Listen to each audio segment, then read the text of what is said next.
there, it's me, Kelly from Team Flower, and I am back to introduce you to another one of my little favorite friends. This is Blue Veronica. Some people call it Speedwell. It is a perennial that is drought resistant and pretty easy and carefree to grow.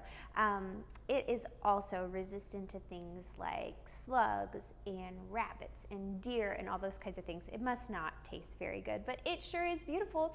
And I love to use this in arrangements to take color out to the edges. So I like to do a lot of kind of sculptural arrangements, and something that can happen if you're not quite, if you're used to doing some more rounded types of arrangements.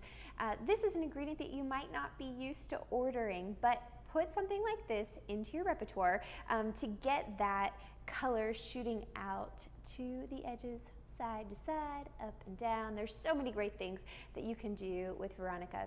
This is something that just the little tippy tops up here, I'll notice sometimes if they have been maybe a little bit stressed upon me receiving them or something like that, this will get a little bit limp. All you need to do is clip it, put it in a little bit of quick dip, which opens up all of those vessels inside of the flowers so that it can get nice and hydrated up there at the tops of the blossoms. If you're clipping these out of your garden, make sure that your plant has had some water before you go to clip it. That's just a good general rule of thumb for anything that's coming out of your garden. Maybe give it a nice water a day or two before if you haven't had a lot of rain. That will help it also have a great and improved vase life.